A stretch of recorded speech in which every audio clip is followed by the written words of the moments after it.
Bom, pessoal, então vamos voltar. Então, depois que ocorre a fecundação, que vai ser o encontro desse espermatozoide com o ovócito ali nas trompas de Falópio, tá? Ocorre, nesse caso, então, a fecundação, o encontro do ovócito com o espermatozoide, tá?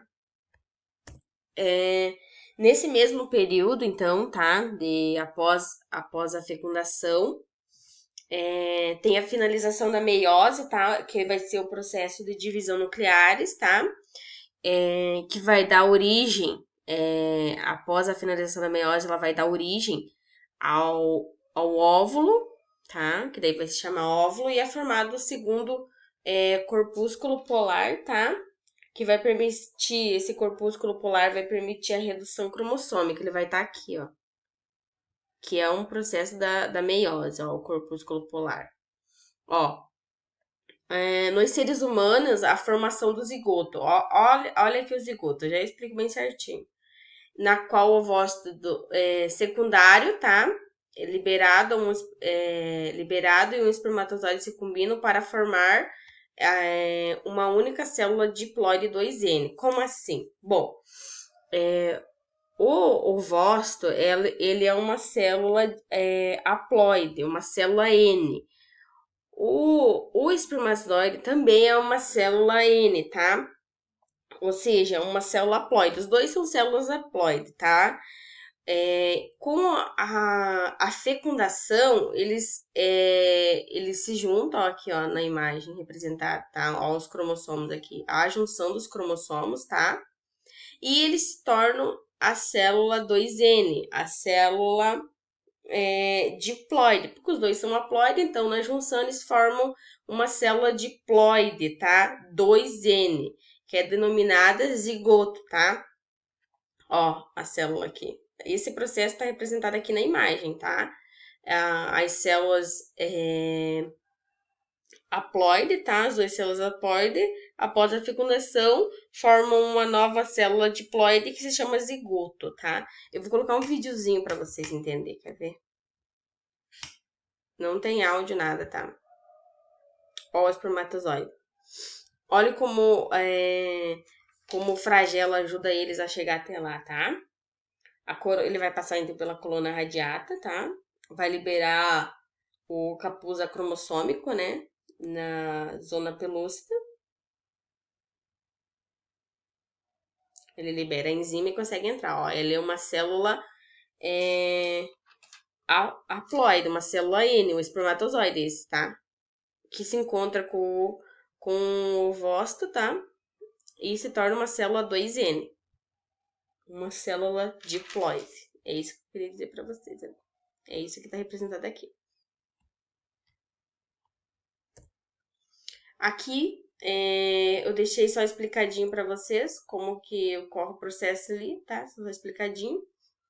Nessa fecundação, como eu disse lá atrás para você, o espermatozoide ele só vai fornecer o núcleo e o centríolo, lembra? Todas as mitocôndrias do espermatozoide é deixada para trás. Então, todas as mitocôndrias que tem no novo indivíduo, que vai ser o zigoto após a fecundação, são herdadas, tá? Da mãe, são de origem materna, tá? Então, o DNA mitocondrial é herdado da mãe durante a fecundação, porque o espermatozoide ele deixa para trás, ele só entra com o núcleo e o centríolo, tá? Se o óvulo ele chegar ao útero, se for fecundado, ocorrer a fecundação, e esse óvulo chegar ao útero e ocorrer o processo de nidação lá no útero, que é o processo onde esse óvulo chega e é implantado na parede do útero, tá? Ali na região, aqui na parede do útero, tá? Esse óvulo, se ele se implantar nessa região, a pessoa inicia o processo de gravidez, tá? A partir daí. Então, primeiro ocorre a liberação do ovócito, tá? O espermatozoide tem que encontrar o ovócito, né? Ocorrer a fecundação, e depois esse óvulo tem que chegar até o útero, tá? ocorrer o processo de nidação e aí sim inicia o processo de gravidez. A partir daí que inicia o processo que é chamado de gravidez, tá? Primeiro tem que ocorrer a fecundação. Bom, em respeito às mitocôndrias, eu trouxe o desenho aqui da mitocôndria para vocês lembrarem como é que é uma mitocôndria, tá? Cada célula do corpo possui centenas de mitocôndrias. Por quê? Porque elas são a principal fonte de energia para todas as células do nosso organismo, tá? As mitocôndrias, elas são organelas, tá? Como está representada aqui, ela é uma organela. E ela possui seu próprio DNA, tá? Por isso que a gente ia falar sobre o DNA mitocondrial. A mitocôndria é uma das organelas, tá? Que possui seu próprio DNA. Dentro de cada mitocôndria existem várias moléculas circulares de DNA, por isso ela possui seu próprio DNA. Porém, às vezes ocorre mutação nesse DNA, tá? No DNA mitocondrial. E, nesse caso, ele pode estar relacionado com o envelhecimento e com uma série de doenças degenerativas, tá? Esse DNA, se ele ocorrer mutação, ele pode ocorrer doenças degenerativas, tá? Se ocorrer alguma mutação, tá? Lembrando, então, que o DNA mitocondrial é herdado da mãe, parte materna, tá? Porque o espermatozoide ele não doa, tá? É uma herança genética da nossa mãe. Aqui eu trouxe essa tabela, tá? Que vai representar algumas doenças que está relacionada a esse DNA mitocondrial. Por exemplo, como a Alzheimer, tá? Essa outra aqui que causa paralisia dos olhos, que eu não consigo falar essa palavra aqui, eu vou falar errada. Diabetes também, tá? Que vão ser os altos níveis de glicose no sangue. Síndrome também, tá? Atrofia óptica de Leber, perda temporária ou permanente da visão. Todas essas questões estão relacionadas se ocorrer alguma mutação nesse DNA mitocondrial, tá? Doenças degenerativas, tá? Especialmente do cérebro, dos músculos, do rins, das glândulas, tá?